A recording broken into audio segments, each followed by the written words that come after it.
who's going to deliver it, and then who's going to count it. Those are the 4 things, right? So out of this body, you got to decide, okay, if I put you in 14, who's going to build it? Who's going to sell it? Who's going to deliver it? Who's going to count it? All the lazy people want to count. They just want to sit back and count. Okay?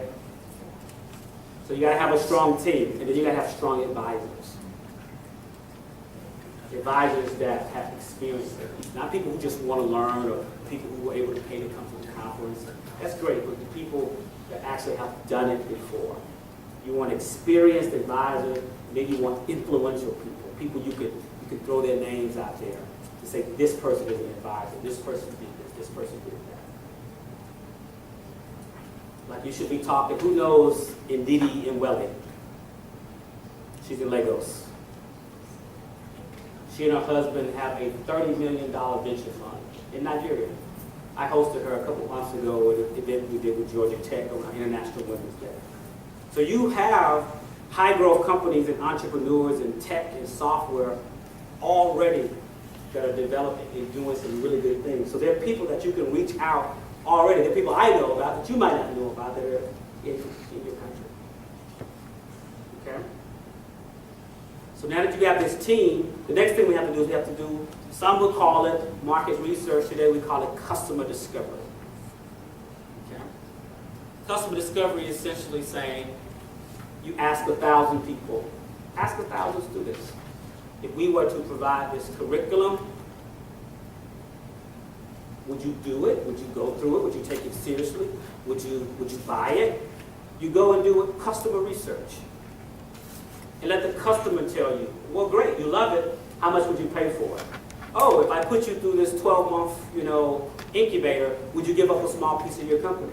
So you're asking questions to get the answers to know how to reshape your minimum viable product so that when you take it to market, if a subset of 100 or a subset of 1,000 say it's good, then maybe it's good for 1 million.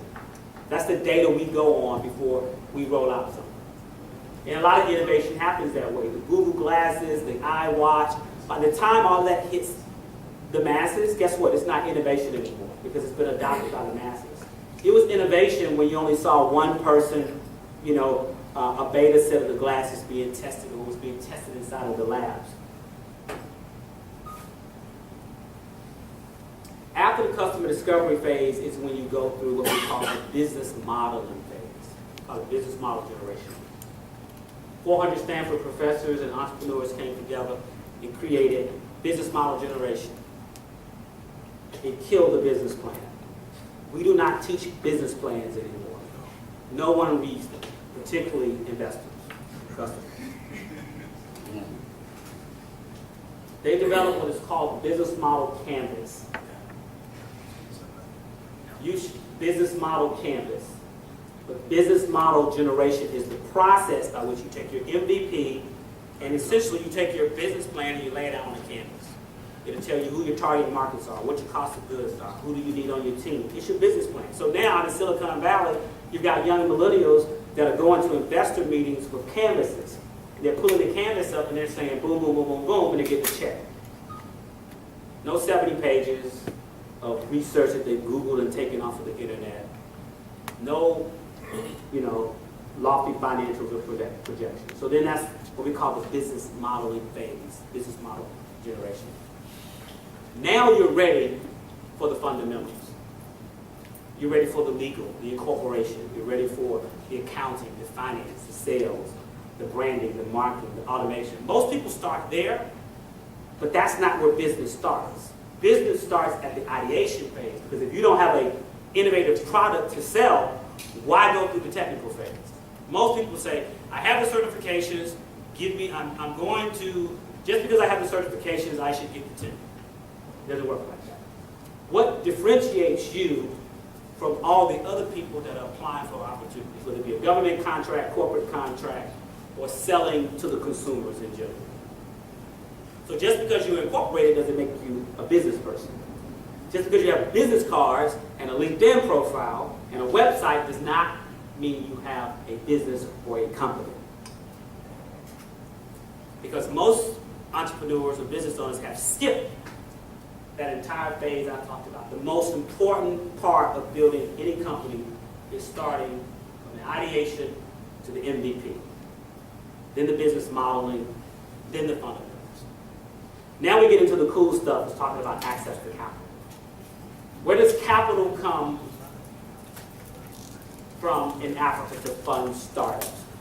You're going to have to address that now. Because if you drive 1 million people to be entrepreneurs, and you drive them to that Red Sea and don't part it, they're going to drown in it. And they're going to despise you because you told them that entrepreneurship is the way, innovation is the way, technology is the way. You've got to have the capital there or the resources for the ones that are actually fundable to get access to capital. Who in here helps to shape government policy back in Nigeria? No one.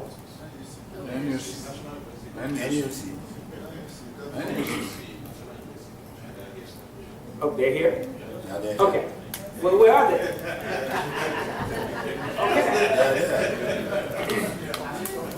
Okay. In 2012, our president signed a piece of legislation called the Jobs Act, Jumpstart Our Business Startups Act. We call it equity-based crowdfunding. It allows the everyday person to be able to buy small amounts of shares in a private company, not public company, but a private company. So, for instance, a crowd of people, like the crowd of people in this room, could say, we're each going to put up $1,000 US, and 50 people, that's $50,000, and we're going to own 10% or 5% of a startup. But imagine if you have 1 million people putting up $10. Okay? So the US has passed equity crowdfunding. The UK has equity crowdfunding. Poland has equity crowdfunding. Taiwan has equity crowdfunding. Perhaps Nigeria could be the first country on the continent to have equity crowdfunding. You definitely have the people. You have the numbers. Yes. Right? We do. Crowdfunding. If you need some help on how to shape that legislation, we have people that can help that. But you're going to have some type of crowdfunding legislation that allows the everyday person to be able to buy stocks and invest in one another. And that's how you change the mindset of people having kind of a handout to a hand-in. Okay? But then you got to start developing your country's angel investors. Who are the affluent, high net worth people? Maybe they have large contracts. Maybe they have large service contracts. Those are the people who have to become investors into this entrepreneurial ecosystem, because not only do you educate them, but you also have to have a place for them to work and to build and to collaborate and to sustain themselves. The pipeline exists. If you create the best high growth technology, innovative, because that's where the opportunities are. Even agribusiness, there's a lot of innovation happening inside of agriculture. There's a lot, every industry is being disrupted by innovation. If you incubate them and get them to a certain point, there are venture capitalists and incubators and accelerators around the world that will want that talent and want to invest in them. You just have to put them on a platform and then connect the linkages between Atlanta, New York, DC, Boston, even Poland, the UK, France, etc. So you got to build the capital infrastructure that also. So you got to have the curriculum, but you also got to have the capital. And then you have to teach the entrepreneurs how to actually pitch for the capital.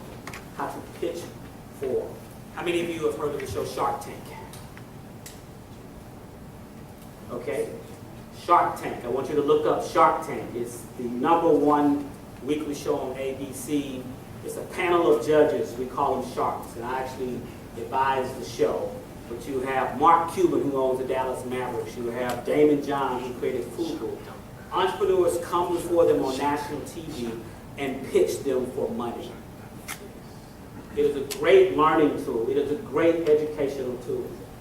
because they're talking about valuation, they're talking about product market fit, they're talking about not giving up. If you just watch episodes of Shark Tank, it's entrepreneurship one-on-one happening every Friday night, and now on CNBC as well. But there are tons of videos that are up there. Maybe you could get a couple of very, very wealthy Nigerian businessmen and women and put together your own version of the show. You need something that also sparks entrepreneurship in pop culture, inside of entertainment, because that pop culture drives the thinking of the masses, right? Shark Tank is now getting a lot of people interested in entrepreneurship. And now you're seeing all of these shows like The Profit show up, different shows that are only about building entrepreneurs and offering mentorship. And it's getting the masses thinking, wait, I just watched this show called Shark Tank. Why don't you think about being an entrepreneur? So now they're talking to their children. Why don't you think about becoming a coder and starting to build apps and to build software? You see, you could create a coder for $20,000. That coder today in America, an entry-level coder starts making $50,000 to $75,000 a year with 90 days of training. My 15-year-old daughter, we homeschool. My 15-year-old daughter is going through the adult cohort right now. So at the end of this program, if she makes it through the end of this program, even before she goes to college, she has a skill that as an entry-level engineer, she can make $50,000 to $75,000. That's in Atlanta. If she was in Silicon Valley or New York, it'd be $125,000, $150,000. The people who build websites and apps and platforms and software, that should be a fundamental part of your curriculum, because you can pipeline students. Even the thing about coding is you don't actually have to be on site to do it. There are ways to do it virtually. People in America outsource coding to Russia and India, all over the world, to get people to actually build their platforms with them. And there can be linkages between Nigerians that are here and Nigerians back home to do the product development, and they're building it back there. So you want to look at entrepreneurship, but you definitely want to look at the skills of entrepreneurs. Because if somebody's going to build this tech, you got to actually do it. You just can't think about it and pontificate. You got to get the skills to do it.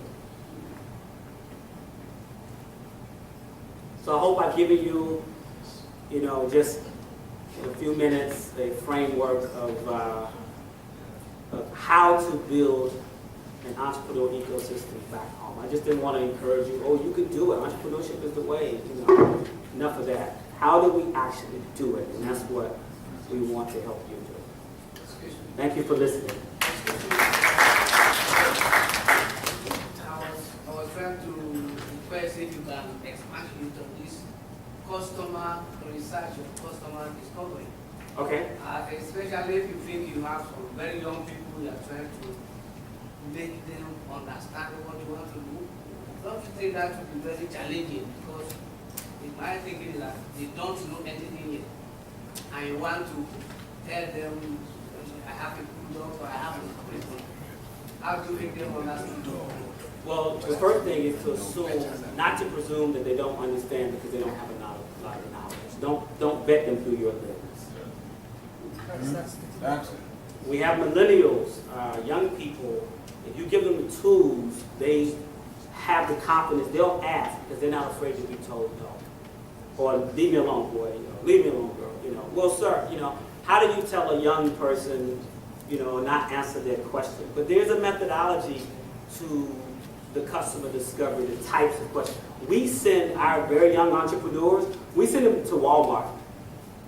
I had one lady who, she wanted to start a 24-hour daycare. Not the most innovative thing, but we said, okay, let's test it out. 24-hour daycare. So we sent her to Walmart to stand outside and to ask moms and dads, ask them questions. If there was a 24-hour daycare, would you send your child to it?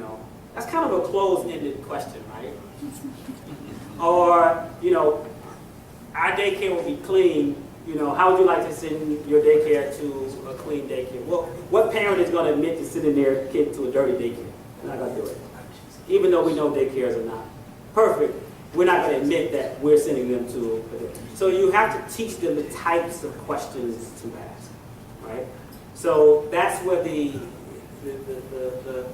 thinking behind the speaking comes in. You know, hey, how are you doing today? Do you have kids? Sure. Well, I'm a student. People usually don't shut you down when you say you're a student and you're trying to learn. If they think you're trying to sell them something, they shut you down. But I'm a student, and I'm thinking about starting my business. I notice you have children. Would you like to be able to go out on a Friday night with your significant other? Oh, sure, absolutely. Well, what they're telling them is, well, if they have to have a date night, they have to have somebody to keep their kids. I haven't told them what I was doing. I didn't say, I'm starting a 24-hour daycare. Do you want to learn more information about it? I'm just asking them about their life and what you want to do. So you have to teach them. You know, it may be developing an app even for professors to share, or chancellors to see the interactivity among students and professors around mentorship. Well, you're not going to go ask the professors, well, why aren't you spending much time mentoring your students? No one, the professor's not going to admit that he or she is not spending that time. The student is not going to admit that they're not seeking it out. So you got to figure out a way to say, if we gave extra credit for you to spend more time mentoring, would you do it? You know, so you got to kind of be a little unique and wise how you, and it comes from time. And I've been doing this for 20 years, right? So it takes time. Your responsibility is not for them to all to get it right. Your responsibility, at least at an academic level, is to expose them to it and take them through the process at least a couple of times.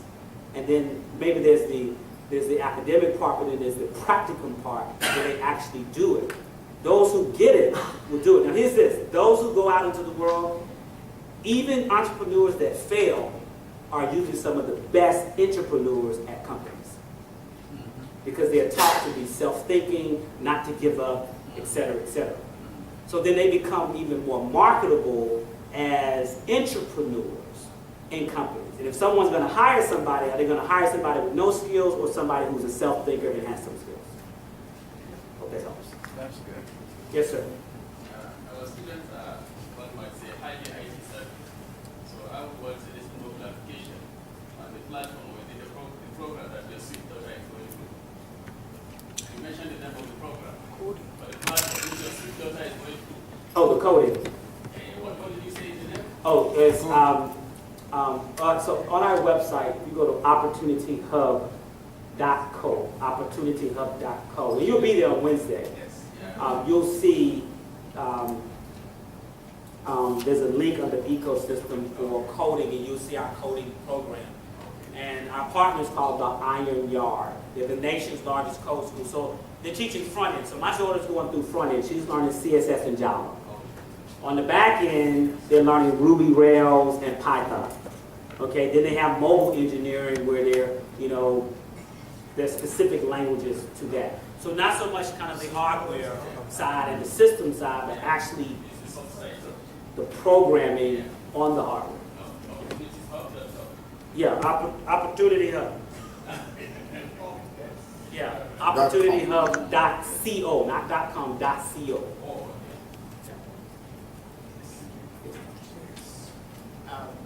Please give him a round of applause. And because you didn't answer the first question, I have a gift for you. This is just a taste of what you're about to see. The quality of the behavior is very important to us.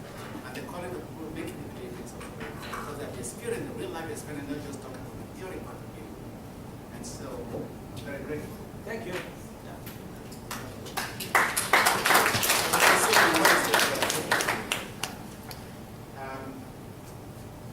Next on the agenda is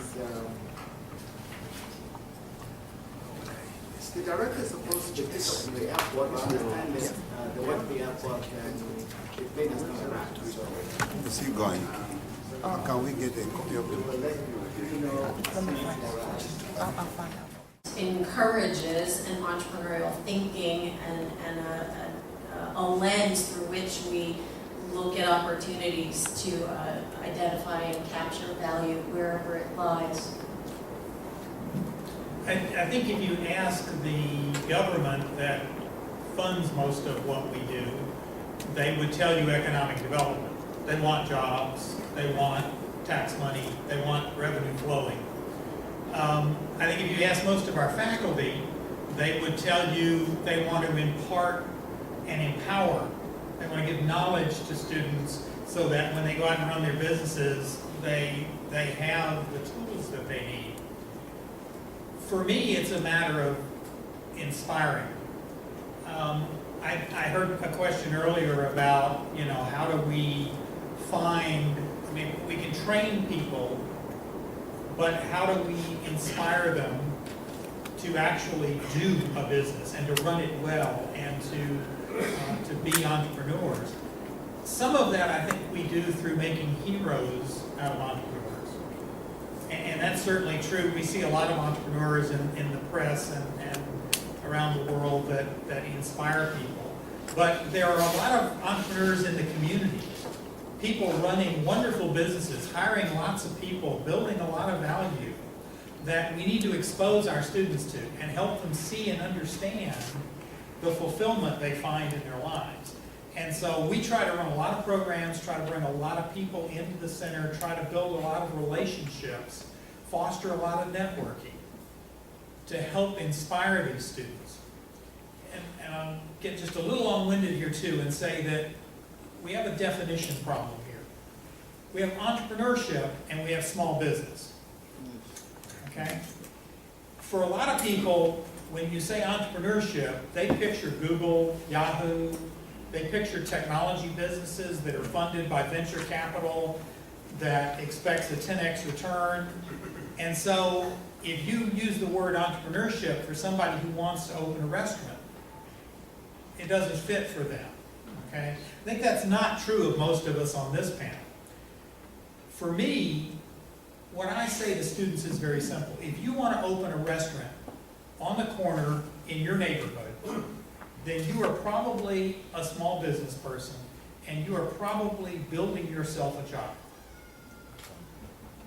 If you want to open a restaurant on the corner of your neighborhood so that you can prove a concept, you can prove you can operate a new type of restaurant in a new way with a new menu, and then you want to roll that out across the city, across the region, okay? You want to turn it into a franchise type operation if that's possible.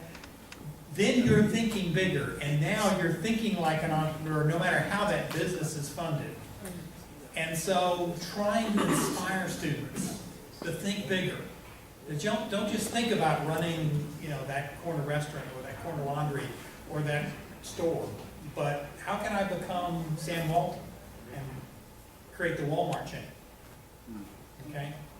That's the mindset of an entrepreneur, and that's what we try to inspire our students to do. And I think that's the biggest role as a center we have, is making heroes out of entrepreneurs, giving them examples, getting them to think bigger. Which begs the next question, and Buddy, since you touched on it, how would the other three of you, and then we'll kind of skip around a little bit, how would the other three of you define entrepreneurship? We talk about it, and like you said, there's a big difference between small and local business and entrepreneurship. So everybody's owning their own business, everybody's taking risks, everybody's doing their thing, but how would you define entrepreneurship? Jen, I'll let you start that one. Well, again, I think it's a lot of things. I think it is that big thinking. It's taking the fundamentals of how do I identify an opportunity and create value, and how do I take what I know, how do I take my passion, and how do I create something that's new and different and has genuine impact. Small business is the engine that drives the economy. We know this, and it's very important. And there's nothing wrong with having a small business, but entrepreneurship is a bigger idea, I think. And I think what we do is we create a community of entrepreneurs and create support systems to allow students to think big and to go big in a somewhat user-friendly environment. Chris and I talked about this with some of our student entrepreneurs. You know, their first business that they create out of university is not likely to be the business that they end up in. It is, you know, there is usually a series of activities that occur. So I think I think entrepreneurship is a mindset. You hear some of the same terms that are used over and over again, and I will borrow some from you and from others, is the importance of passion in what you do, that you do it because you love doing it. Also, it has to do with identifying an opportunity, coming up with an idea, and creating value from that idea. And to me, what differentiates a small business from a more entrepreneurial one is they're continuing to improve and identify new opportunities and moving forward from there. I think I did my thing. I don't really have much to add, I'm sorry. There are as many definitions about entrepreneurship as the number of people who are passionate about its topic. Actually, I stole that from Mark. Mark invented that phrase for me. Mark is I should have introduced him before, but Mark Johnson is my assistant director of the Entrepreneurship Center. But here, I'll just leave there's some funny ones. Like one that I like is an entrepreneur is somebody who will work 16 hours a day so that he doesn't have to work 8 hours a day for somebody else. Right? So I've always liked that. But my two sort of favorite these days, I've always liked Harvard. And Harvard University describes entrepreneurship as the pursuit of opportunity without regards to resources. And I've always liked that because it removes the excuse. Because I always get students, but I don't have this, but I don't have that. Welcome to the world of entrepreneurship. Exactly. So without regards to resources, we are going to pursue it anyway. We are going to get around that obstacle, through it, under it. We're going to get around it. Let's go. There is, and some people describe entrepreneurship as the land of no excuses. No excuses either. You don't have there's no excuses. Hey, you know what? I want you to hit this goal for me by Monday. But no excuses. But I didn't have resources. But I didn't have money. No. The pursuit of opportunity with regards to resources. And in its very simplest form, I mean, entrepreneurship is I see an opportunity and I'm going to do something about it. And I love that. And it gives the power back to me. See, those definitions give me the power versus waiting for somebody to anoint me or give me permission. No, I have the power now because I have no excuses and I can pursue that opportunity regardless of resources. The power is back with me. Yeah, I will add to that, just layering on top of your last comment, that entrepreneurs act. Entrepreneurs do something. And the average person looks at a problem. I have an older car, it's a Ford Explorer, and every time I get in that car and close the door won't close. It won't close because the seatbelt gets stuck in the door. Because the seatbelt won't retract back into the side of the car, okay, when I unbuckle it. Because the spring's worn out. Okay? Now, the average person gets irritated by that. They look at that and they think, somebody ought to fix that. Right? An entrepreneur looks at that and thinks, how can I make money out of this problem? And I create a special kind of service shop, like an auto lube shop, an oil change shop, that just fixes seatbelt retractors. Would that work? And they think that through. Turns out it won't. I did think it through. There are reasons why you couldn't make that work. But it's the mindset of saying, I'm going to see if I can solve that problem. I'm going to see if I can make money solving that problem. And I think that's a definition for me that you started, Chris. Yeah. So I'm going to assume that a lot of you work in a university system, and I can tell you that when I went to college, you graduated and you wanted to work for the biggest corporation there was because there was security and there were benefits and retirement programs and all those things. So tell me, as somebody who started her first business at the age of 46, not a student.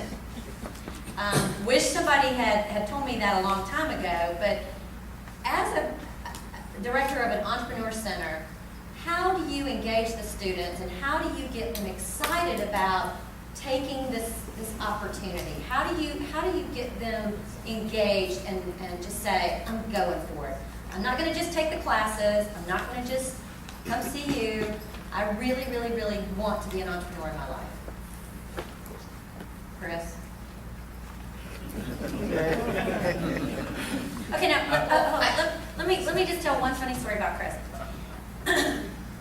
When he was working at UGA, they actually had to move his office off of the main floor where all the other teachers and professors were, because all of his students were lining up down the hallway to spend time with him. He was like the Pied Piper. So he's the person that answers this question beautifully. So he's somebody you need to talk to about that. But again, engaging the students. Tell us how you do that. Gosh, that's a hard one for me to be brief about because there's so many things that come to mind when I hear a question like that. But at the essence, I mean, another definition of entrepreneurship is the possibility of something better.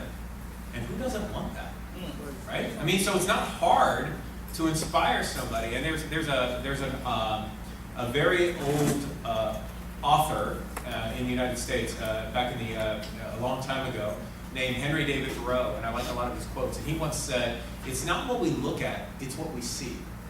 And so a lot of times, the student could be looking at something in a certain way. But imagine having like I don't see very well without my contact lenses. In fact, I can't see hardly at all without my contact lenses. And but if you change the lens in which I'm looking at something, all of a sudden I see something differently and I see more clearly. So your students are looking at it one way, and sometimes I imagine my job is just to change that lens. Okay? And if you can do that with this possibility, because another thing I love about entrepreneurship is it does not care about your past. It is future oriented. I mentioned when Mike read my bio and I mentioned I'm a valuation person, meaning I value businesses. I'll go in and tell you how much businesses are worth. And that's very much a future endeavor, not a past.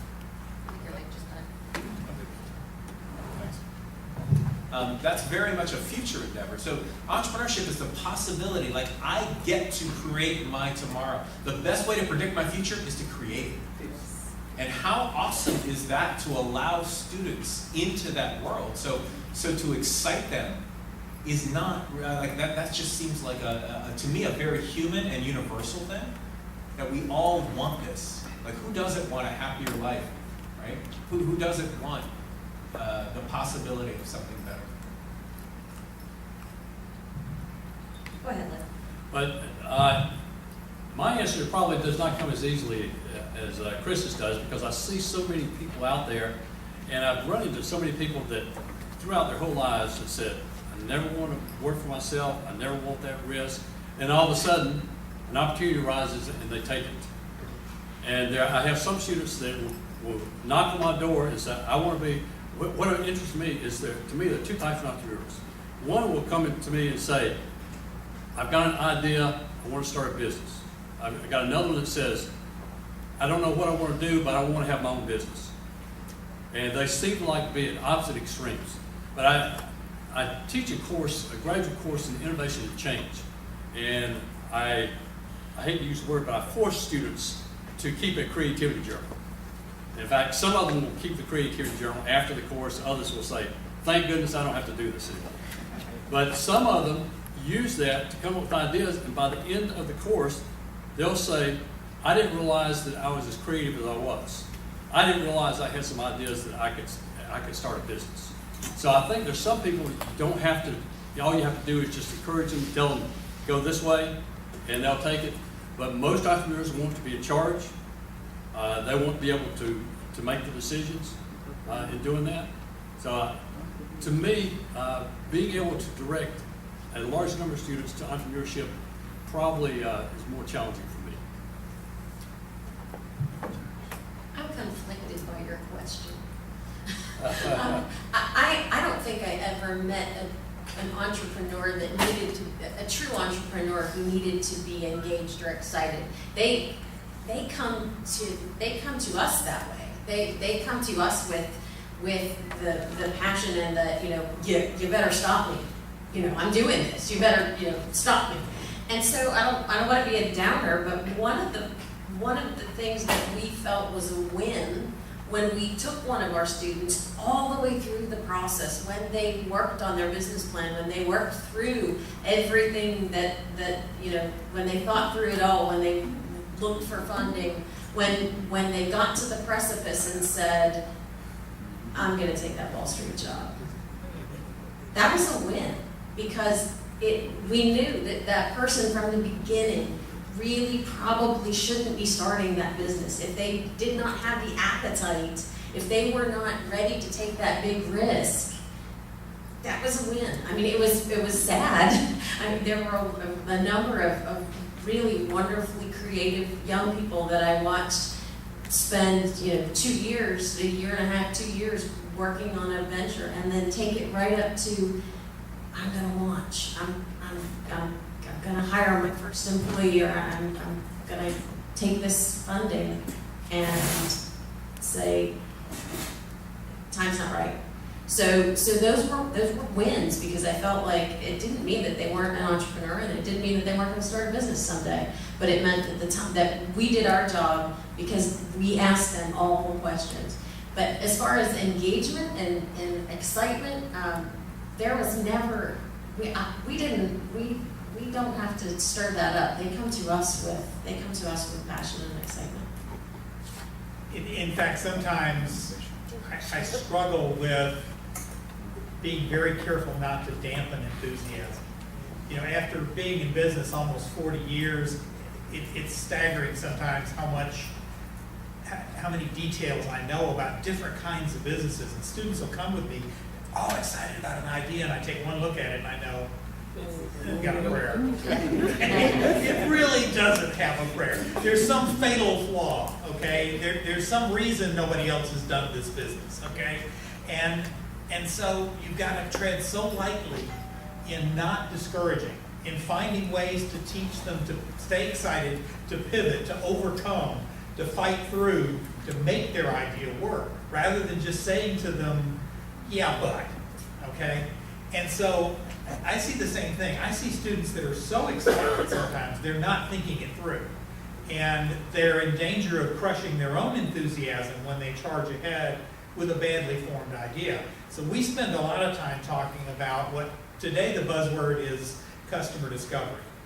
We've been doing it for a long time, but it's got a new title on top of it, which basically you're supposed to go out and talk to several hundred potential customers for your business or idea before you get very far into the planning.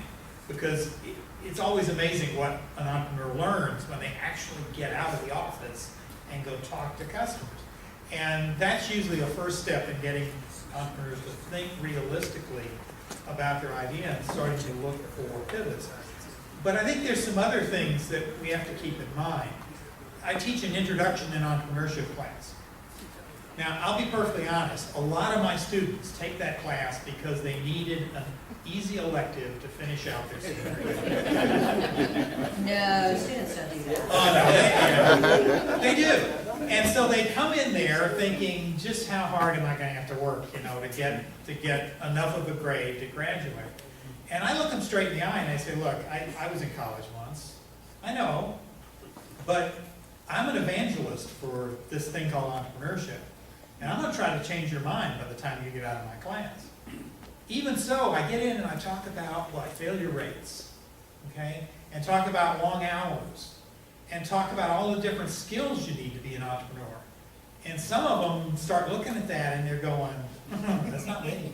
I'm not doing that, okay? Let me have that nice, comfortable, big job, where I get the pension and the gold watch after 30 years, and that's not me.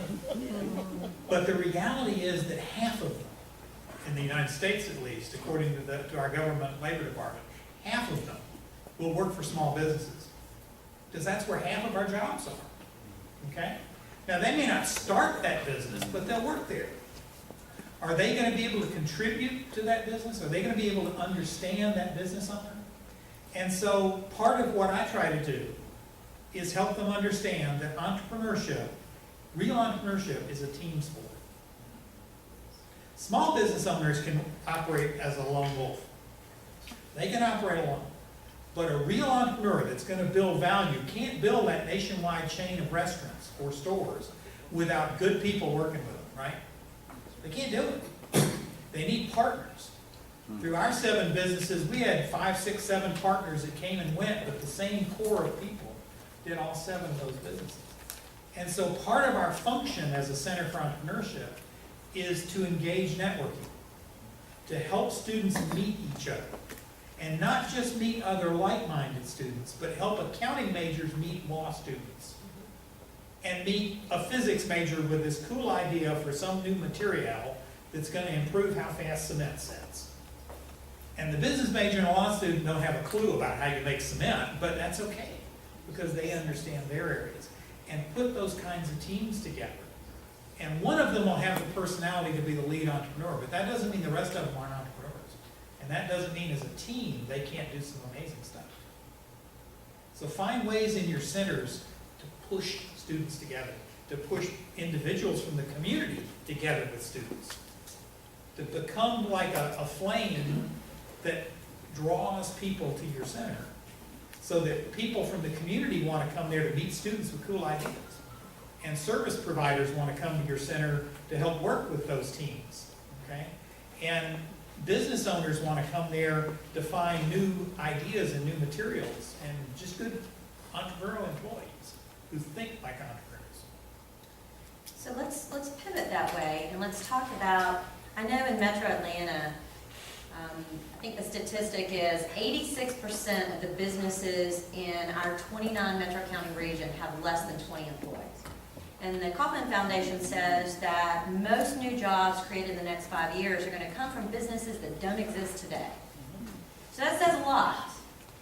So you can create this great center, and you can encourage and build the minds of these students. But as Betty just said, we need the community. So how and why? How do you engage the community, and why is that so important to building the entrepreneur center, the entrepreneurship centers at the universities? Lou, I'll pick on you because I think your center is newer than some of these others. So, and I know just from working with you at the chamber, what have you done, and what was kind of your game plan, if you will, for engaging the community? Okay, several things. One is that we wanted to bring in entrepreneurs from the community to talk to our students. And I do have to tell you that when I was teaching entrepreneurship, I brought in one speaker who was very blunt about some of the downsides of entrepreneurship, and one that was very optimistic. Well, the students typically said they didn't like the ones that was very blunt about what's happening. But you need to be that. So we have people coming in to see what they have gone through. For example, you mentioned, somebody mentioned about how often you're willing to work 16 hours a day for yourself rather than 8 hours for somebody else. I grew up in a family business. My father worked 6.5 days a week. The only times he didn't work is when we went to church and had dinner at lunch afterwards. He came back and worked and doing this. But we get them involved with speakers. We have competitions. We have elevator pitch competitions. We're going to have business plan competitions where we bring entrepreneurs from the community to be judges. And I've been overwhelmed by the positive response from that. And I have to tell you, it has nothing to do with me. If you have good judges, that makes everything. I even had one professor from another university that came and said he liked what we did so much that they're starting their own competition there. So we're having competitions. We're having students that will work, that will shadow entrepreneurs, people that are working for themselves to see what actually is going on, have internships with them. We have students that are working on projects with entrepreneurs. Just had one team of students that, there was this one entrepreneur that has developed a product, but he's looking for a market. And he has not done any of the work, so the students helped him develop a business plan for that. So all of those things. And once I've gotten more financial support from this community for the entrepreneurship center that we have than we have from the university. Nancy, we started with our alumni, and they were, and they're predisposed to want to help students at your institution, And they were tremendous. We started with a mentoring program made largely of alumni. So we knew that it was a way for the school to be engaged with their alumni. And the students it was unbelievable the amount of time that the mentors spent. We did a matching dating game kind of thing at the beginning of the semester. We would invite the potential mentors in to see a brief pitch from the students, and the students would engage a mentor, and the expectation was that the alumni mentor would work throughout the development of the plan, and many of them stayed on as advisors. We encouraged the students to create an advisory board. So they were to reach out into the industries and reach out into their market and create an advisory board. So they were engaged in the community right there. So I think that starting with friendlies, starting with we were able to create this very supportive and engaged network in the community that sort of evangelized the program outward, and then insisting that the students create an advisory board for the whatever the business was. Added another 3, 4, 5 people in the industry, and those people got so engaged that it became this. I think there are several hundred people that support student projects now at that program. So starting with people that are already predisposed to want to assist the university because they're alumni is a great place. You remember what we said about entrepreneurs are people that see a problem and want to solve it? Mm-hmm. That's also why so many entrepreneurs are involved in causes and in nonprofits and in charities, because they see a social problem and they want to solve that too. Okay? I believe that. And I believe that carries over, that when we say to someone, I need you to come speak to this group of students and share your wisdom with them, they want to do that. I almost never get turned down. I occasionally get, gosh, I can't do it that week. But I rarely get it turned down. And there's another side of it. I mean, let's be perfectly blunt. Most entrepreneurs have pretty nice egos. And when you invite them to speak, you're massaging their ego. You're telling them, we think you're important, and we think our students would like to hear what you have to say, and that makes them feel important, and they want to do that too. And that's okay. That's fine. Part of the reason I'm here. So, yeah, they think we're important, right? Yeah, that's nice.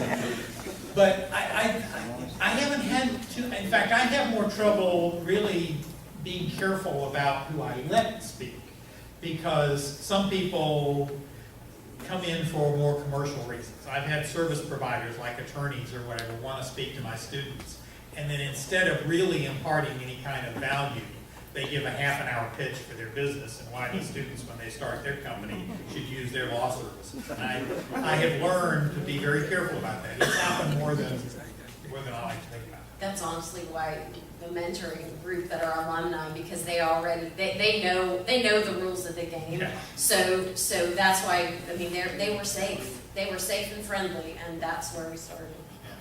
They're not selling constantly. They can't help themselves sometimes. I know, entrepreneurs sell. No, entrepreneurs sell. They can't help themselves. The only thing I'll sort of add on that is, why would somebody want to get involved with your center? What's in it for them, right? So so Buddy touched on and made a really great point, right? It's fun to come and talk about me all day, but what if I want your money? What's in it for you? And I've had to sort of really tackle that question, right? Like, so I've got to have a vision and invite them into that vision. Because if I have clear vision, resources always follow vision. So I need to articulate that clearly, like what's in it for them, and why should they give me a check? Why should they come engage with the students? And what I've learned over time for me, and it took me too long to learn this, is that I'm actually doing them a favor by asking. I'm honoring them by asking. Because I feel like I've got the coolest job in the world. Because I get to be around these students all the time. And I'm inviting you in. And I'm inviting you, and you know what? Your resource is going to be used to change these kids' lives. Isn't that amazing? I'm doing you a favor. You give me some money, I'm doing you a favor. You know, and mentally that allows me, because I'm not a sales guy and asking for money is hard, but when I say, no, wait a minute, and if I'm able to translate how their money directly, not some vague thing, but very clearly articulate why their contribution matters, and why the world is a better place because I just sat down with you for lunch, then you get better results. Okay, Can I so, just One of the things I just wanted to add something that Chris said and came to mind is I'd encourage you to develop your own elevator pitch for your center. So whenever you run into somebody, you can tell them within 30 seconds, a minute, or 2 minutes, the benefit of the Entrepreneurship Center, what's in it for them, what's in it for you, and you can, each time you do it, it will get better. okay, so saying all of that, we've talked about the students, we've talked about the community. Talk about, you guys are all doing kind of the same thing. Is what you're doing a competition between all of you? Is it something that is good for the community? Let's talk about that a little bit. You're doing all the same things. Are y'all fighting for the same entrepreneur out there? Oh, they all look at each other. You know, it's funny because I'm on a committee. Universities, as I'm sure some of you come from university environments know, it's full of committees. And I'm on a committee that's worried about why our MBA enrollment is dropping. Actually, MBA, Master of Business Administration, is dropping across the country. And so, you know, if you ask the dean in charge of that program, then it absolutely is a competition. You know, we got to stop all those kids from going to Kennesaw to get their MBA. But from purely an entrepreneurship center, I don't think so. I think there are so many students with potential to be entrepreneurs, especially if you look at the team approach and say, look, they can all get involved in one way or another. That it's more a matter of finding enough resources to engage them. And as far as the community, I've never felt a sense of competition for a little bit, especially in the tight-knit of downtown Atlanta, where Georgia Tech, which has a huge entrepreneurship program, it's all technology, but it's huge, and Georgia State exists. We compete sometimes for sponsorship money. We go after the same firms to get, and they will have a budget, and it's like, well, we already gave you Tech, so I can't talk to you. But speaking, no, we're glad to come speak at your group or come meet with your students or whatever. That's never seemed to be an issue. So just a little bit of competition for money sometimes. But beyond that, I think it's a lot of cooperation. In fact, there's a group called the Indus Entrepreneur. That's an international group, but it's here in Atlanta. And I think we've all been touched by them. They're running business plan competitions across the universities and mentoring programs that span our universities, and have really, is a community group that's working with all of our centers. I think they actually start at the younger age and That's good. encourage it from elementary and middle school, so that when you get to college, so great organization. No,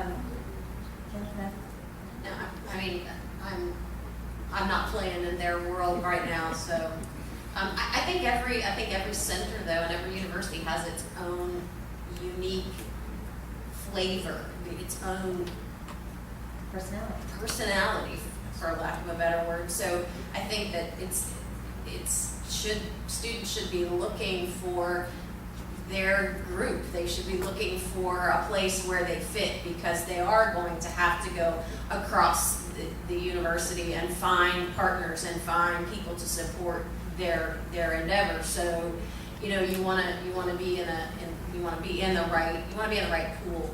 But I think that I think collaboration. I don't think that you mentioned collaboration, and I don't think that we can stress that enough. That you need to encourage your students to do it across campus, but I think we need to encourage them to do it across the metro. Certainly, we're not competing with them. Competing with them, our Clay State competing with them is like our trying to compete with Walmart. So no, our student is a different type of student. You're right, it's a different personality. We have a different culture down there. On the south side, we are fortunate. We think things are going to change. Porsche just moved in, has a manufacturing plant near us. The Pinewood Studios, film studio is moving down there, so we think we're going to see a lot of growth. In fact, when I was first trying to get our center started, I would actually call some of these people and ask for their advice.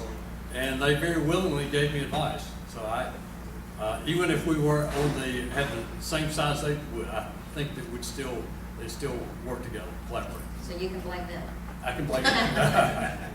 Yeah, and I think this panel is sort of exemplifies that a little bit. I mean, I made the calls to these people fairly recently, and it was like, yeah, I'm there, and which is awesome and amazing.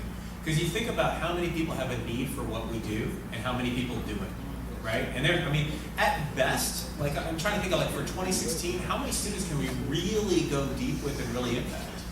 And that's a finite number, and there's way more people out there in the community that need the help. So I don't see us ever really competing. It's just like, look, we're on board. In fact, also in the bio with me reference the International Entrepreneurship Institute, which I lead, and that's basically it's a community for teachers who are passionate about the impact of entrepreneurship. So we're trying to create more of this. It's like people who believe about very, very deeply about how entrepreneurship can change a life for the better. And so the more we get people sort of thinking and believing like this, then the better. And I just never see us really sort of fighting over which student we can help. So Chris, take that a step further. Do the principles that apply to entrepreneurship here in Metro Atlanta, in the United States, do those same principles apply internationally? I mean, is everything you're saying something that this team can take back or apply? What are the things that actually are the same and different? The process to me is the same, right? Like the process for us starting an entrepreneurship center or growing an entrepreneurship center, the process for us starting a business or growing a business, same. Okay? We need a vision of success. How do we define success very clearly 1 year from today? Okay? I want to know what that vision is. How do we define a win? You go to most organizations and you interview the employees and say, okay, are you winning or losing this month? And you get different answers. Can you imagine a soccer team with that same answer? Like at halftime, you know the score, right? Nobody's saying, are you winning or losing? Well, I think we're winning because despite our best player being hurt, we're doing okay. No, the score is the score, right? So we need clear wins and clear losses. So vision of success, absolutely, we got to have that, right? Okay, so now that I've got that, what about a value proposition? What's the thing about us? How do we make somebody else's lives better? What value do we actually provide to people? How do we monetize? Start thinking about monetizing the value. How do we create a marketing system that guarantees revenue from that? How do we create a team that is so motivated? They care more about the objectives than we do. How do we create a team like that? Because teams always play better when they keep score. If you and I watched a soccer game from a distance, we could tell whether or not they're keeping score or not just from the intensity of play, right? So management team. So anyway, I keep going through the stages, but the stages are the same. Now, some of the issues are different because the laws in Nigeria are different. So some of the ways that we may go about hiring somebody or firing somebody are country specific. The process or the framework, in my opinion, are the exact same. The tactics are somewhat different because of cultural differences, legal differences, geographic differences, and things like that. Betty, you want to hit on that? No, good. Jen, did you see anything like that in Columbia? Anything that you want to add? The only thing I would add, and that was well said, and I don't have much to add, but the one thing that I would say is that creating,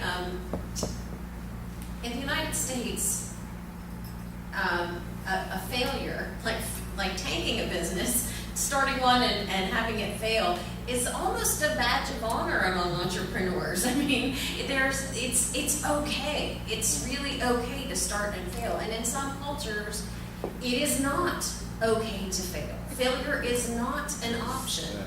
And so kind of embracing the culture and saying, okay, this is gonna be rocky, and having a vision for success and keeping an eye on the dashboard and figuring out what success looks like, and what its changing face is something that I think as educators, you need to be aware of. We had a group from Eastern Europe, of students, entrepreneurial students that came and visited with us, and they said,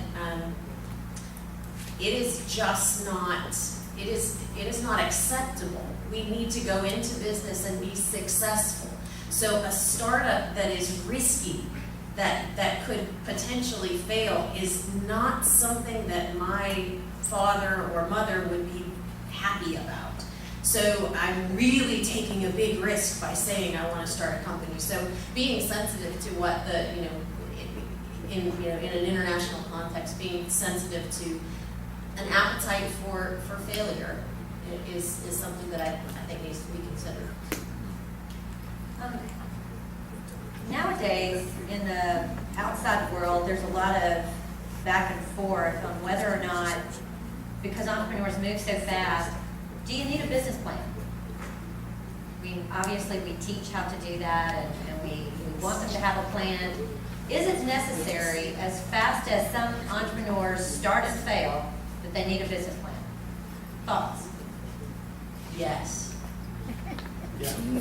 Yes.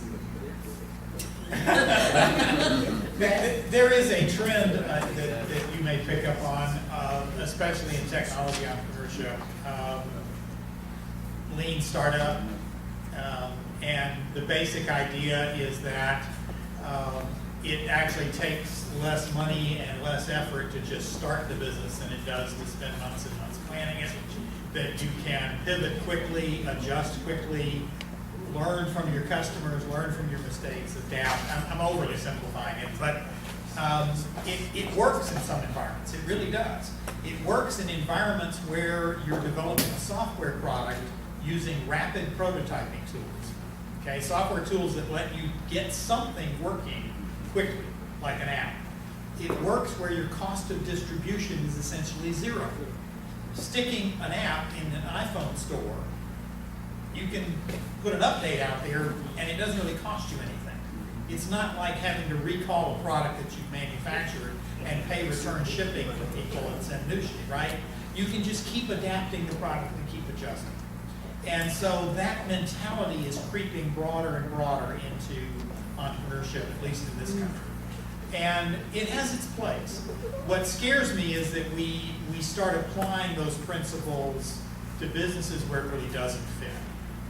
I tell my students, if you're going to go out and rent a place to start a business and the landlord's going to make you sign a 5-year lease and personally guarantee it, and then you got to buy $500,000 worth of equipment, okay, and then you got to hire 6 employees and pay them for months until you start becoming profitable, don't you really want to have a pretty good idea of how the numbers and the accounting for this business is going to work out?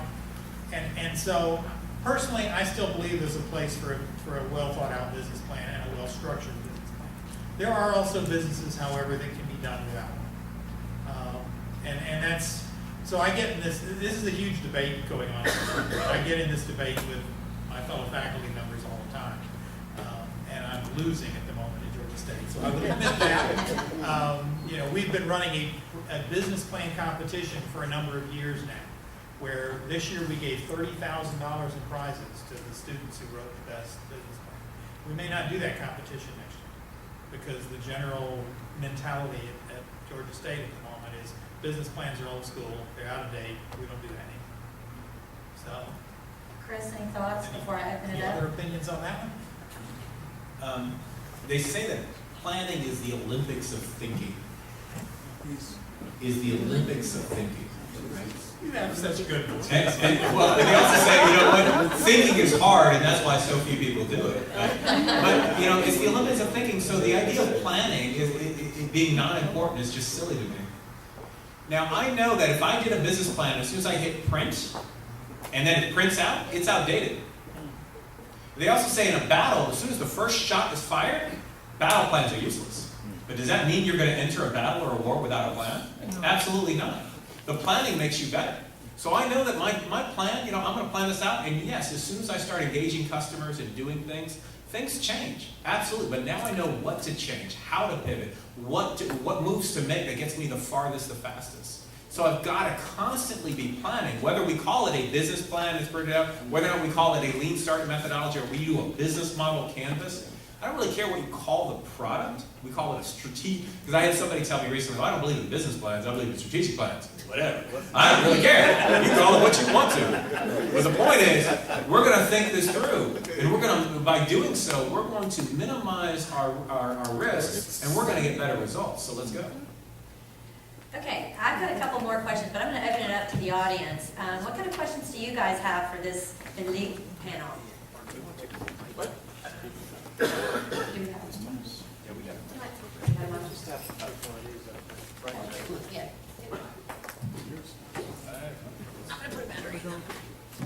So go ahead and get them. Grab Jen's, and she and Buddy can share. Perfect.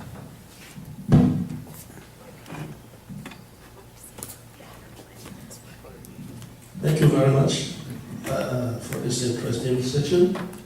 I have just a question, because this way. My name is Dr. Gideon, and I'm from Master University of Agriculture, Deacon, and I'm the Director for the Entrepreneurship. Please, can you just give us difference between business, entrepreneurship, and scale?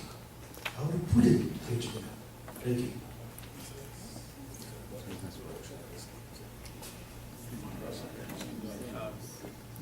Can you say that? I think it's the last Between business business- entrepreneurship and skill. Oh, business entrepreneurship and skill? Okay, I said, how do we differentiate between skill, business, and entrepreneurship? Skill, business, and entrepreneurship. But, you know, one of the debates, I keep bringing up debates, don't I, is whether or not we can even teach entrepreneurship. You'll hear people question that. You know, is that something you can teach? It comes back to the nurture or nature. So there are skills that any business person needs. Okay, you need to understand supply and demand. You need to understand accounting. You need to understand customer relations. You need to understand managing people. And those you can definitely teach.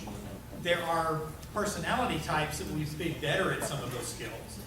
People that have good people skills, that are good at working with human beings, will be better people managers. People that are good with numbers and mathematics will make better accountants. But I believe that we can teach entrepreneurship. I think we can teach people to understand risk. I think we can teach them ways to manage risk. I think we can inspire them to move and act and actually take those risks. And then we can also give them the business skills they need to succeed that minimizes their risk. And we talk about there are all kinds of studies in the United States of failure rates of small business. And it really depends on how you define a small business and how you define failure. But, you know, it's high. It's high. And what I tell my students is, yeah, but that's the general population. You're a Georgia State University student. You're preparing yourself to do this. The average person that starts a business doesn't. We're gonna increase your odds considerably of success. So I think by giving them the skills, the business knowledge, the background, we increase their chance of success. By helping them understand what's involved in being an entrepreneur, the mindset, how to motivate people in that kind of environment, how to keep themselves motivated, how to handle mentally the risk, the uncertainty. We help prepare them to get through it, and then we inspire them to just do it, to get out and get started. And I'll take a brief shot at this, just because you mentioned, like, to me, when you say entrepreneurship, to me it's a mindset. It's the mindset of an entrepreneur. You know, Like here's just one, I've got several things, but isn't it interesting, because, an employee thinks if I show up, I'm entitled to a paycheck. If I just show up and do whatever, do just enough not to get fired, I get a paycheck. An entrepreneur mindset is, the only way I get paid, there's only one way I get paid. That's if I convince you to take out your wallet and give me money. And that the only way you'll do that is if I solve a problem for you, or serve you in a way that you're not being served, or create value for you. That's the only way I can support my family. So how do I do that better? Right? So to me, entrepreneurship is a mindset. The business, when you say business, to me it's something that produces income and produces value with or without the owner.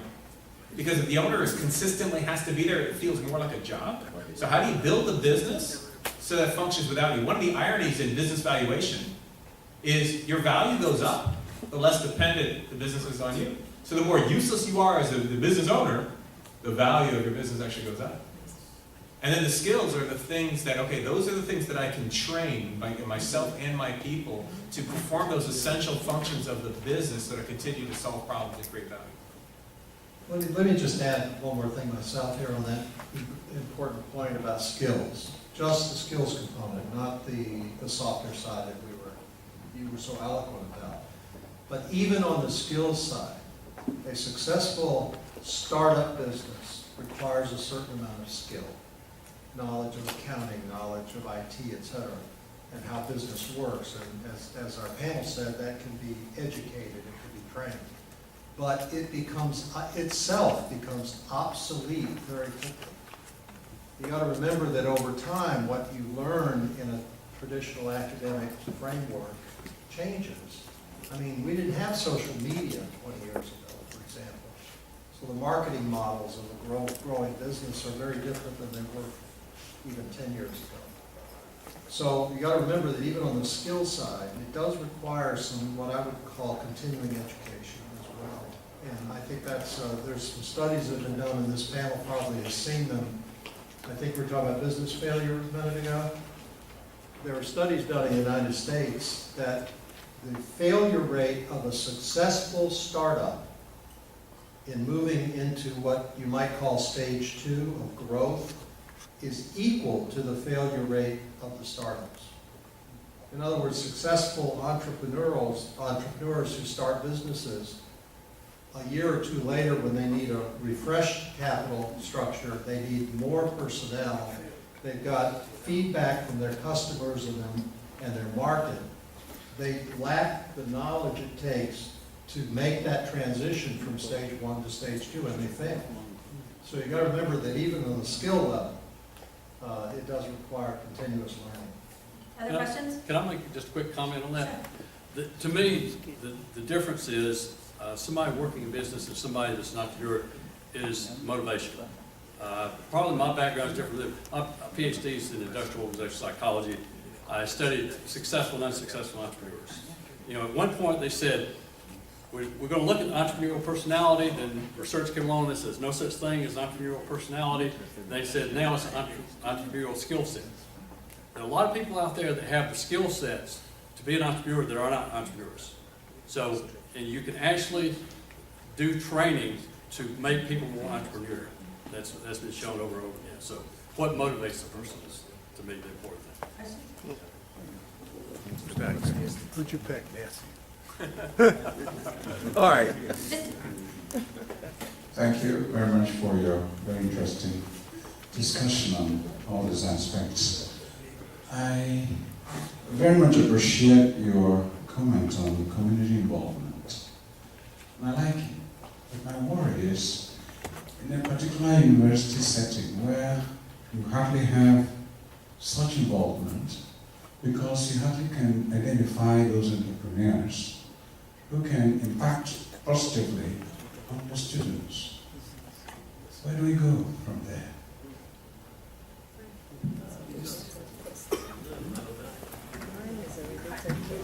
We have a little bit of problem at Georgia State because for many, many, many years, Georgia State was an evening college. People went to school there at night after working all day. And we did a very bad job of engaging the students after they graduated, and we lost track. And so we don't have really a good sense of who among our alumni are entrepreneurs. We don't. So what do? Well, first of all, I don't worry about whether they're alumni or not. I look for people I learn about in the community. I learn about them through the paper. I visit their businesses sometimes. I mean, there are a lot of businesses where I've gone into the business and thought, that's interesting. And I just walk up to the owner, or I walk up to whoever's at the counter and I say, talk to me, you know? Tell me about your business, because when you say that to an entrepreneur, you better have some time. Yes. You had better have some time. There's a company here called the Big Green Egg. They make barbecue grills. I don't know if you've ever seen one. They're big ceramic grills, and the people that buy them worship them, okay? They think they're the best barbecue. It's a barbecue grill, but they think it's the best thing in the world. How did that company get started, and how did they turn a barbecue grill into something that people think is like the Mercedes-Benz or Porsche of barbecue grills, okay? I wanted to know. And I literally walked into the store and found out that the owner had been in Korea and saw these type of grills and imported some and couldn't keep them from breaking when they were shipped, and met with some engineers here and figured out how to make them, you know, out of different kind of material, and literally created a whole company. And I have them come and speak to my students. They're not alumni, I just cold called them. I did. And I have met so many really fun businesses and business owners and creative people by doing that. I never miss reading, you know, the newspaper or watching social media for reports of entrepreneurs, and I will instantly contact somebody I think is somebody who I think might have an interesting story. I never let them speak to my students without having coffee or lunch or something with them. I always want to sit down with them for about a half an hour and just hear them out, okay, and see what their message is, and see how they're going to. Right here, right. Thank you very much for very interesting discussions. I want to talk about the University of Columbia, because you made a statement, you said that the curriculum that was inculcated, entrepreneurship was inculcated into all curriculum, if I'm right. Yes. Now, I wondered, because the staff teaching these various programs, in terms of delivery, is very traditional. So they certainly needed to understand this for them to be able to deliver it. So I don't know what you did for them to reinvent themselves, because this is something that I want to also do. And it's a very difficult thing to do, to get people who have been trained in a particular way to begin to have a rethink and begin to catch on, be passionate about the same thing and deliver it to the students. So are there any tips that we can learn from you? I would say that it takes time. When I started there in 1997, the man who would be dean was the academic director, Dr. Glenn Hubbard. He was the academic director of the Entrepreneurship Center. And it was his vision that said, you know, we really need to start out by using a case in an accounting class. It doesn't have to be about a large public company. It could be an entrepreneurial case. So it's those small things that Columbia took on, that the business school took on, and said, let's find ways in all of the classes. Now, it's across the curriculum. It's not in every class, of course, but in those small ways, every opportunity that you could take a case or take an example that was a startup example as opposed to a large company example, that was woven throughout the broader curriculum, and it was some internal selling. It was, this is important. This mindset, this entrepreneurial thinking is important. It's important to our students in terms of identifying and capturing value and figuring out how you take that motto, take that mindset, and help them develop the skills in every course to identify and capture value. So it was small ways and it took lots of time. I was gratified to go and look at the language that they're using now is very similar but broader than even 20 years ago, 19 years ago when I was there and we were beginning to talk about it. So I think it's been there and it's been just kind of a growing belief that these skills and this way of thinking is important for students in whatever endeavor, wherever they end up, whether it's in a large company, financial services firm, or whether it's starting a business. Hope that helps. Questions? Yeah. Thank you. Well, let me start from the last panelist. You started by saying that an entrepreneur should think big. Think big. I don't agree with that, because that is one of the problems hindering entrepreneurship skills in other countries. I don't know what happened here in America, but I know that an entrepreneur should be that person that can think small, then project into the future. Now, when you have a very big picture before you, you are confused. So when they meet you as a lecturer or as a teacher, they get confused. You start saying, wow, I can't go in there, because they are faced with the problem. They are seeing the challenges, the problems, even before they go into what they're going to do. Are you getting it? So that leads me to the issue of global entrepreneurship and national. If there are conflicts in this, I agree that this is the kind of discussion where the panelists are, giving us their personal experiences. But one would have been very happy you have statistics, figures, projecting, telling us what happened years ago in America. What was the issue like? Now, when you have entrepreneurship skills being introduced, what happened? What percentage of growth, development? How did it affect the American system? And that will also, link us to the idea of political will behind this. Because I know the little knowledge I have about the American history. You talk about the Native Americans. Even right now, the Cherokee, the Osage, you go to the area, they are still not involved in the entrepreneurship skills.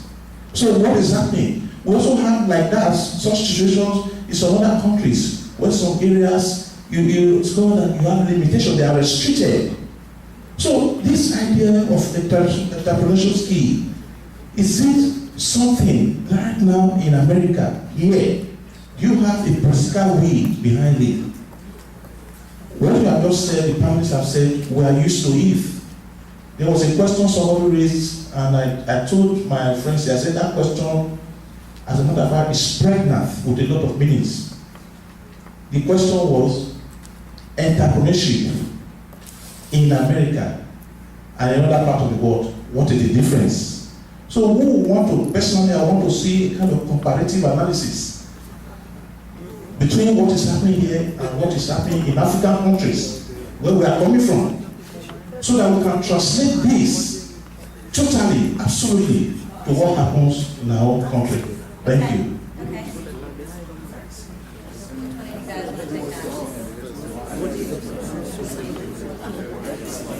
Okay. The only thing I can say, within the last several months, on the near the university, we met with a group of Nigerians that had a business group that wanted to market products in the United States. To me, I saw them being very entrepreneurial. I also know that in terms of national culture, there are differences in innovation, differences in creativity, and you have to build on those strengths that you have. Now, to be honest with you, I don't know what your strengths are in Nigeria, other than I think you have a highly motivated group of people that want to do something. But just the fact that I had a group of people from your country come and say, these are the products we have, will you help us market them in the United States? So I see that as a great opportunity. One of the things I know about people is that we tend to make our expectations come true. Whatever we expect to happen, that's likely what's going to, in the sense that if we start a friendship and we really don't think it's going to work out, it probably isn't, right? When a person starts a business, I hear what you're saying about being scared, confused, overwhelmed by the potential and the size. But if you decide that you're starting a small grocery store, that's all you'll ever have. That's it. You're right. If you decide that you want to create a grocery distribution business and a chain of stores, You get that. then it's okay to say, and I'm going to start with one, and I'm going to figure out how to do one, and I'm going to make that one work well.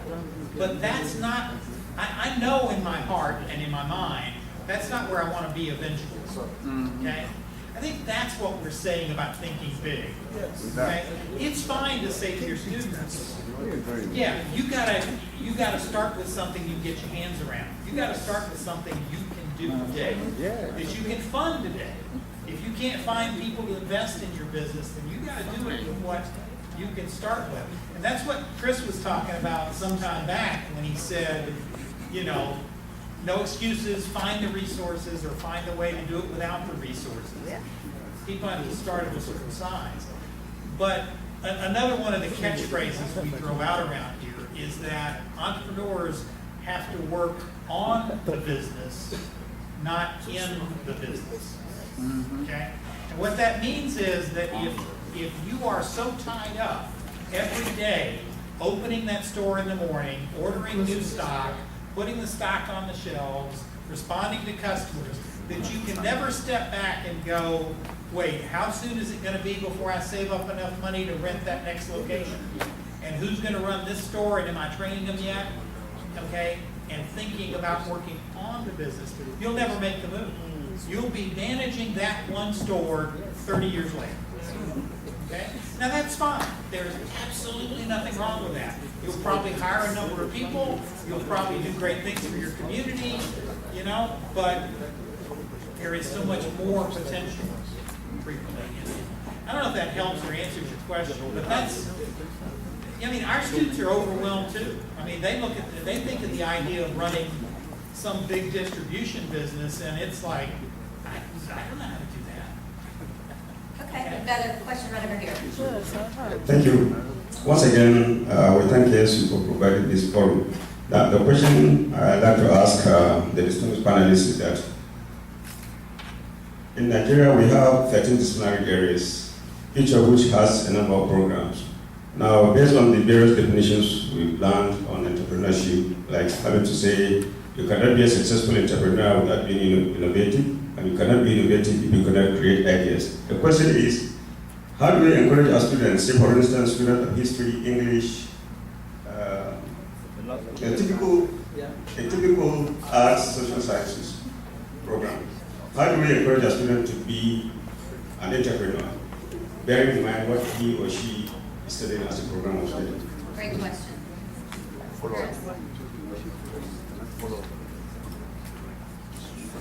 Can we ask the questions? Answer Yes, I just want to add one. So essentially, like how I would go about regardless of the discipline, because entrepreneurship is one of those amazing things that crosses all disciplines as well. Yeah.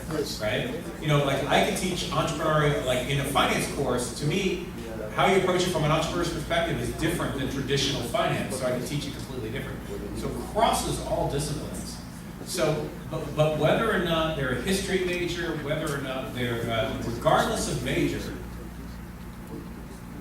you know, I guess going back to something I said before, we all believe in the possibility of something better, right? So that's how I would sort of encourage that. It's like, okay, if you could write your life story, what would that look like? What would the next chapter of your life story look like?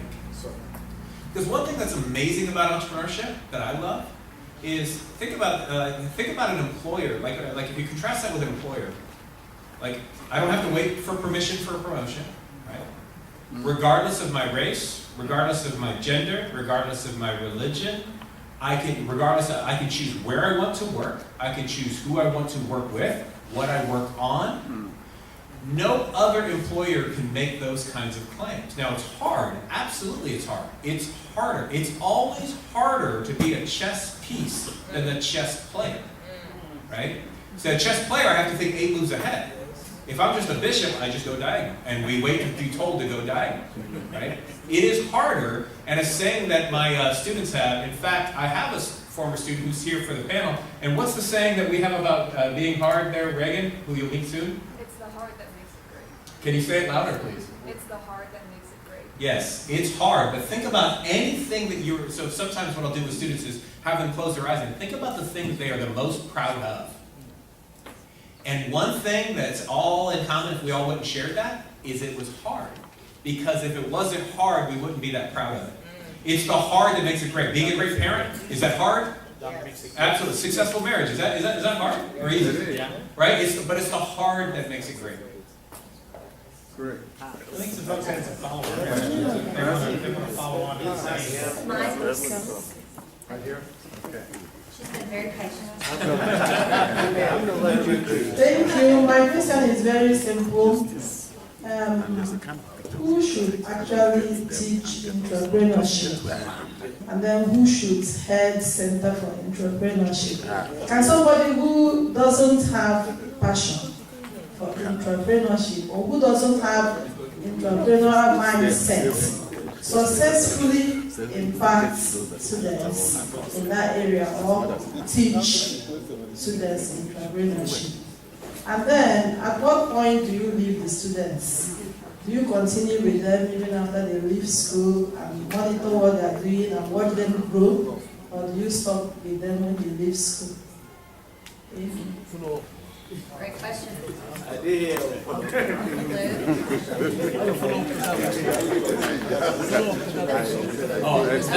me hold on 1 second.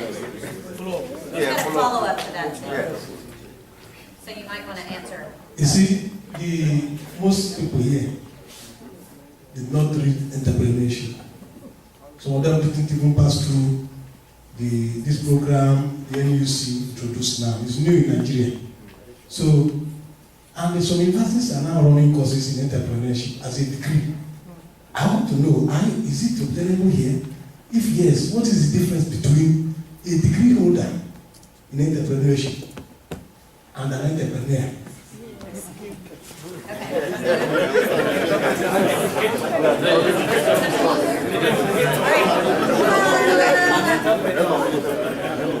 As far as the type of person that should teach entrepreneurship and the type that should be a director, I'm thinking they may all agree here is if you have not been an entrepreneur, if you have not worked for yourself, it's very difficult for you to teach someone else to do it. I have many friends that have always worked for a paycheck. They have never been in a position where they're in essence, everything they did depending on how much they make. So I think that you have to have some experience with entrepreneurship. You have to know the hardships. I've had a couple of students tell me, says, I want to be an entrepreneur so I can tell everybody else what to do and I can sit back and not do anything. That's not the case. Yes, when you're first starting out, that's not the case at all. You mop the floors, clean the windows, you open up and close it. So. Betty? We have academics who have studied and written their PhD dissertations on entrepreneurship. And because of that careful study and because of all of that research and because of all that writing, they know quite a bit about entrepreneurship. They know it from an academic and a statistical standpoint. They don't know it in their heart necessarily.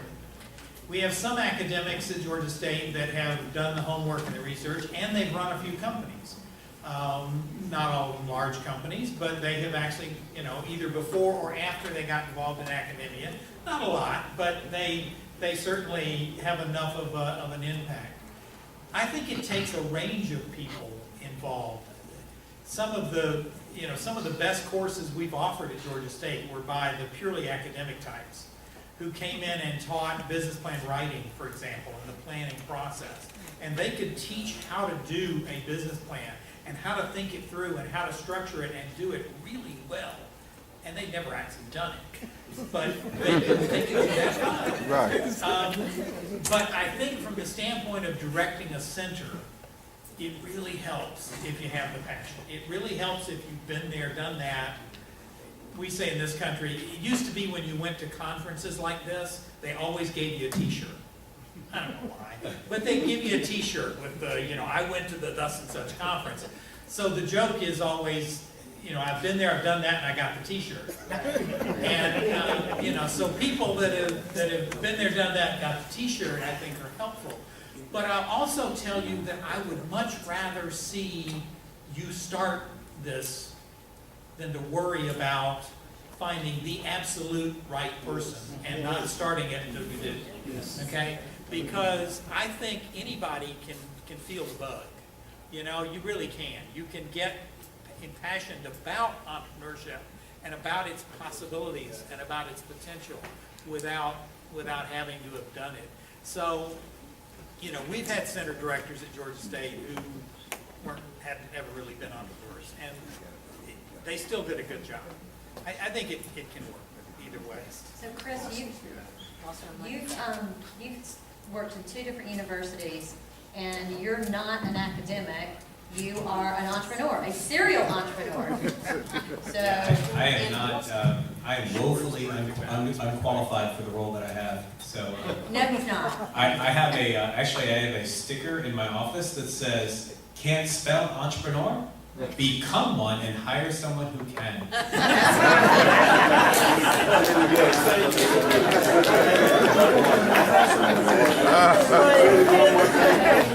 One more.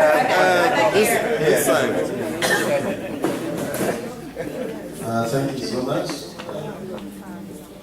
Let me start by, I'm not, so to say, praising you, but commending the organizers of this program.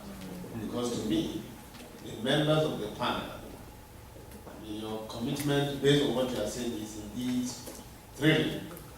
Most of us, by our own kind of orientation, the perception and understanding we have about this entrepreneurship center is basically maybe putting somebody to be an headship because you want to say that you want to be there.